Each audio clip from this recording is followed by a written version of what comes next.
모든 계약서나 결제 문서에는 바로 서명이 필요합니다. 임대차 계약서에서도 도장을 찍어야 완료가 됩니다. 어떤 사업을 할 때 결제 사인이 나기까지는 어렵기도 하지만 최종 사인이 나면 그 일을 과감히 추진할 수가 있습니다. 여권의 비자나 출입국 도장이 찍히고 나면 그 기간 동안에는 그 나라를 마음껏 자유로이 왕래할 수 있습니다. 이것이 바로 도장의 힘이고 권위입니다. 우리는 구원을 받았고 하나님의 자녀가 되었습니다. 장차 천국에 들어갈 것도 약속이 되었습니다. 그런데 그것을 어떻게 확신할 수가 있습니까? 그것은 하나님께서 최종 결제 사인을 하셨기 때문입니다. 성령이 바로 하나님의 결제 사인이고 오늘 말씀에서는 이것을 성령의 인치심이다라고 표현하고 있습니다. 성령으로 도장을 찍었다라는 뜻입니다. 누가 여러분에게 어떻게 하나님의 아들임을 확신할 수 있느냐라고 물어본다면 바로 이 성령의 결제 사인을 보여주면 됩니다. 초대교회에서는 예수를 믿는 사람들이 어떻게 하나님의 자녀인 것을 확신할 수가 있었겠습니까? 바로 성령을 통해서입니다. 성령이 예수님을 믿는 사람들에게 임하는 것을 보고 믿는 자들도 믿지 아니하는 자들도 바로 그것을 인정하게 되었습니다. 그런 의미에서 오순절 성령 강림 사건은 정말 중요한 사건입니다. 성령의 임재를 통하여서 그들이 하나님의 선택받은 백성임을 확정하게 되었기 때문입니다. 그렇다면 이방인들 또한 하나님의 선민이고 자녀 되었음을 어떻게 확신할 수 있었겠습니까? 마찬가지입니다. 성령의 임재를 통해서입니다. 그 사실을 잘 드러내는 일화가 성경 속에 있습니다. 바로 사도행전 10장에 나오는 고넬료 사건입니다. 고넬료는 유대인이 아니라 이방인이었습니다. 사도행전에 의하면 이때까지는 본격적인 이방인 선교가 이루어지지 않았던 때입니다. 이방인들이 구원을 받으려고 한다면 유대교로 개종을 하고 그리고 율법을 지켜야만 했습니다. 그런데 이 고넬료는 그런 개종한 이방인도 아니고 할례도 받지 않은 그야말로 순수한 이방인이었습니다. 베드로가 환상을 보고 고넬료의 집에 가서 복음을 전하게 되었습니다. 고넬료를 처음 만나자 베드로는 이렇게 말합니다. 유대인으로서 이방인과 교제하며 가까이 하는 것이 위법인 줄을 너희도 알거니와 라고 말하며 거부감을 표시했습니다. 그런데 말씀을 전하는 도중에 성령이 임합니다. 사도행전 10장에서는 이 장면을 이렇게 묘사하고 있습니다. 베드로가 이 말을 할 때 성령이 말씀 듣는 모든 사람에게 내려오시니 베드로와 함께 온 할례 받은 신자들이 이방인들에게도 성령을 부어주심으로 말미암아 놀라니 이는 방언을 말하며 하나님 높임을 들음이더라. 이에 베드로가 이르되 이 사람들이 우리와 같이 성령을 받았으니 누가 능히 물로 세례 베품을 금하리요. 율법도 지키지 않던 이 이방인들 가운데 하나님의 영이 임하는 것을 보고 하나님께서 그 이방인들을 받으신 것을 깨달았다라는 뜻입니다. 사도 바울 또한 그랬습니다. 바울은 율법에 매우 철저했던 사람입니다. 율법에 어긋나는 교회를 핍박했던 사람이기도 합니다. 그런 그가 갑자기 율법을 버리고 이방인 선교에 뛰어들었습니다. 그것은 다메섹에서 예수님을 만났기 때문이기도 하지만 이방인들에게 성령이 임하는 것을 보았기 때문입니다.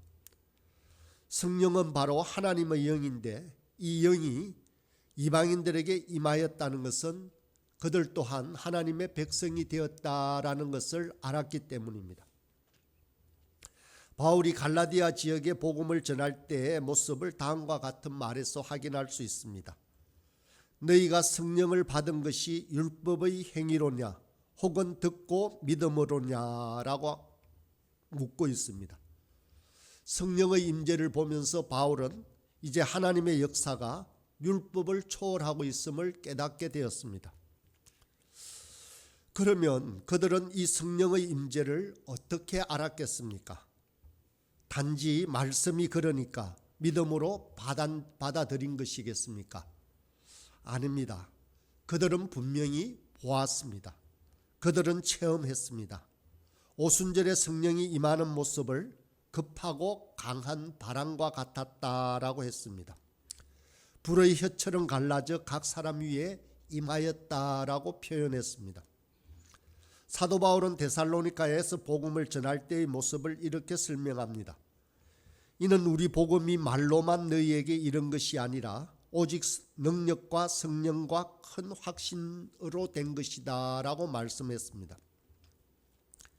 복음을 전할 때 강력한 성령의 임재나 은사나 역사가 동반되었던 것입니다. 그래서 그들은 그것이 하나님의 말씀이요 뜻임을 깨닫게 된 것입니다. 그것은 볼 수 있는 것이었고 느낄 수 있는 체험이 분명했습니다. 이성이나 믿음도 중요하지만 인간이 확신하는 것은 이런 체험을 통해서입니다. 초대교회는 성령의 임재를 체험했습니다. 그렇다면 오늘날 살아가는 우리에게도 이 성령의 체험이 필요할까요? 물론 초대교회는 예외적으로 그리스도를 드러내기 위해서 특별한 형태로 하나님의 역사가 임했다라고 할 수 있습니다. 또한 성령의 역사라는 것이 바람이 임의로 불되 어디서 불어서 어디로 가는지 알지 못하는 것처럼 조용하고 엄밀하게 진행될 때가 더 많이 있습니다. 그래서 바울은 우리가 예수를 주로 시인하는 것도 성령의 역사라고 말하기도 했습니다. 조용히 우리에게 우리 입술로 바로 예수님이 주다라고 시인하는 것조차 바로 성령님께서 역사하셔서 그것이 가능하다라는 것입니다. 교회사 곳곳에서는 성령 체험을 했던 많은 사람들에 대해서 보고를 하고 있습니다. 성령을 체험했던 사람들은 그 삶에 놀라운 변화가 있었습니다. 하나같이 열정과 강한 확신을 가지게 되었습니다. 그 결과 위대한 하나님의 사역을 감당했습니다. 그래서 성령의 체험을 과거의 일들로만 묶어둘 수는 없습니다. 오늘날에도 성령을 체험하는 사람들에 대한 이야기를 들을 수 있습니다. 성령을 체험하면 놀라운 변화가 일어납니다. 우리가 상상하기에 하늘에 불이 떨어지고 또 곳곳에서 기적이 일어나는 변화만이 성령의 변화가 아닙니다. 우리 안에 성령의 인치심에 대한 강한 확신을 가질 수 있다면 그것이 바로 성령의 역사이고 또 우리 신앙이나 인생에 큰 도움이 될 것입니다. 오늘 본문에서 말하는 성령의 인치심은 하나님에 대한 사랑의 확신이라 할 수 있습니다. 사랑은 은근하게 지속되기도 하지만 어느 날 체험한 강한 사랑의 확신이 우리를 평생 동안 충성된 증인이 되게 하기도 합니다. 교회사에서 성령 체험을 통해서 하나님에 대한 사랑을 확신했던 몇몇 인물들의 사례를 들고 싶습니다. 지금 드는 사례는 마틴 로이드 존스 목사님의 에베소스 강해에 나오는 이야기입니다. 먼저 미국의 대각성 운동을 이끌었던 조나단 에드워드의 체험입니다. 1737년 나는 건강을 위해서 말을 타고 숲속으로 나들이를 하였다. 그때 나는 특이한 생각을 하게 되었다. 하나님과 사람 사이의 중보자이신 하나님의 아들의 영광, 그의 놀랍고 위대하고 충만하고 순전하고 꿀같이 단 은혜와 사랑, 온유하고 자애로운 겸손 등이 아주 특별하게 생각되었다. 내가 생각하기로 1시간 동안 그런 일이 계속되었는데 그 대부분의 시간 동안 나는 그만 눈물이 홍수같이 흘렀고 엉엉 소리내어 울어버렸다. 내 영혼이 표현할 수 없을 정도로 비워졌고 소멸되는 것을 느꼈고 나는 마치 그것들이 먼지에 불과한 것처럼 느꼈다.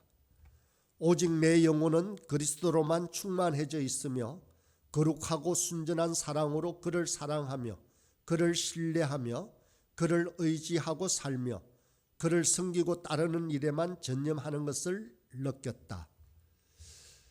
이것이 조나단 에드워드의 체험의 일화입니다. 이제 위대한 전도사 무디의 체험입니다. 나는 언제나 하나님께서 성령으로 나를 충만케 하여 달라고 울면서 매달렸다. 그날이 왔다. 뉴욕시 월가를 걸어가고 있었다. 그날을 나는 무엇라고 표현할 수 없다. 나는 그것을 어떻게 말해야 할지 모르겠다. 무엇라고 이름 붙여야 할지 모를 정도로 거룩한 체험이었다. 나는 하나님께서 내게 자신을 보여주셨다고 하는 말밖에 할 수 없다. 하나님 사랑의 체험이 어찌나 강하든지 나는 하나님의 손을 멈추라고 구하지 않으면 안 되었다. 이제 세 번째 대설교자 조지 휘필드의 체험입니다. 바로 그런 일이 있는 직후에 나는 나를 그처럼 무겁게 짓누르던 짐에서 벗어났다는 느낌이 들었다. 신음하는 영이 내게서 제거되었다. 내 친구들은 내가 그렇게 발랄하고 그처럼 생동감 있게 행동하는 것을 보고 놀랐다. 그들은 여러 경로를 통해서 나의 변화를 알게 되었다. 이제 웨슬리가 자신의 회심 체험을 말하는 것을 읽겠습니다. 그는 런던의 올드 스케이트에서 회심했습니다. 나는 내 마음이 이상하게 뜨거워지는 것을 느꼈다. 나는 그리스도를 신뢰하고 있음을 느꼈다. 구원을 위해서 그리스도만을 의뢰함을 느꼈다. 그리스도께서 내 죄와 내 것을 다 도말하시고 나를 죄와 사망의 법에서 구원하였다는 확신이 주어졌다. 아멘.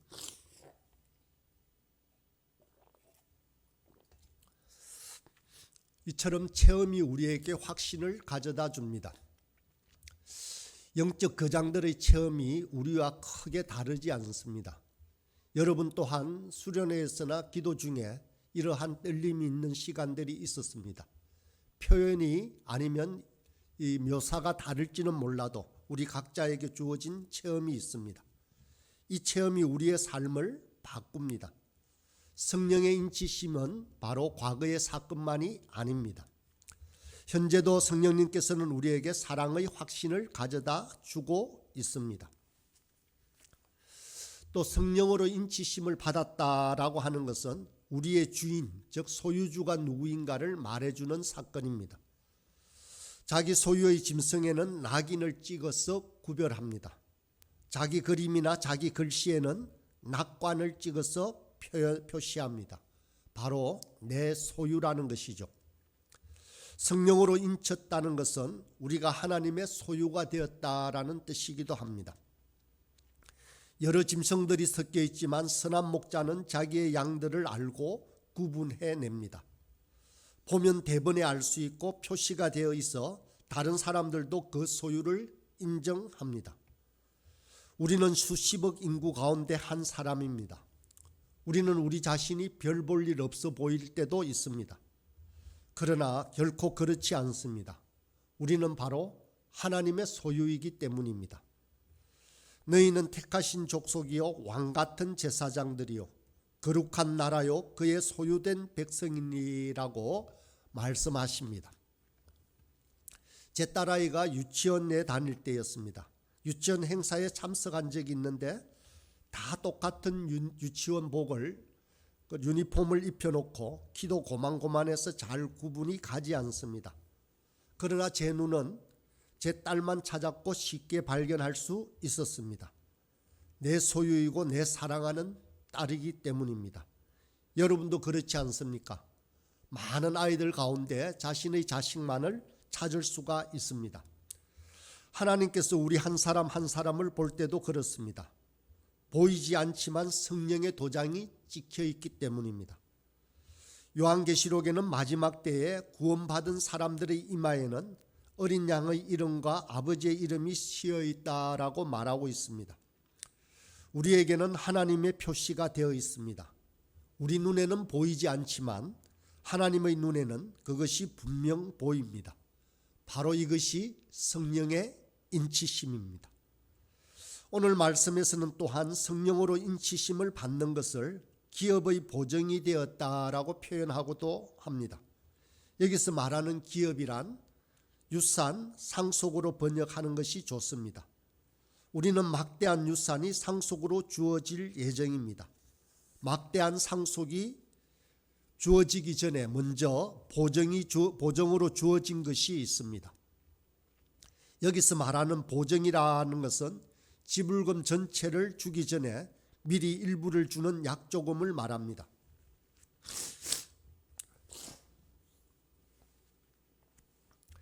미리 약조금을 줌으로써 법적인 권위를 보장하면서 미리 경험케 하는 일이 우리 영적 삶에서도 주어집니다. 우리에게 주어진 유산은 바로 하늘나라입니다. 온전한 하나님의 자녀가 되는 것입니다. 그것은 미래에 주어질 것입니다. 그러나 우리 그리스도인들에게는 미래만 바라보며 사는 것이 아닙니다. 미리 주셨습니다. 우리가 받은 성령이 바로 그 보증금이라 할 수 있습니다. 그래서 사도 바울은 로마서 8장 23절에서 이렇게 말합니다. 그뿐 아니라 또한 우리 곧 성령의 처음 익은 열매를 받은 우리까지도 속으로 탄식하여 양자될 것 곧 우리 몸의 속량을 기다리느니라. 처음 익은 열매가 바로 무엇입니까? 우리가 첫 열매를 맛봄으로써 우리는 곧 다가올 수확의 때를 기대하고 있습니다. 그래서 바울은 고린도후서에서 우리가 낙심하지 아니하노니 우리의 그 사람은 낡아지나 우리의 속사람은 날로 날로 새로워진다라고 하며 그 다가옴을 기대하고 있습니다. 장차 막대한 유산을 받을 자는 현실이 가난하다라고 할지라도 그 가난이 그들을 결코 좌절하게 만들지 않습니다. 지금 이 땅에서부터 그 행복을 누리고 있습니다. 그 권세를 행사하는 것입니다. 상속이 약속된 자를 세상은 어찌할 수 없습니다. 우리가 가진 여유와 용서는 바로 우리가 장차 가지게 될 이 풍요로움에서 나오는 것입니다. 우리는 이것을 성령 안에서 확신할 수 있어야 하며 확신할 수 있습니다. 그래서 우리의 삶 속에서 매 순간 이 은혜와 권세를 누리는 저와 여러분이 되길 간절히 소망합니다.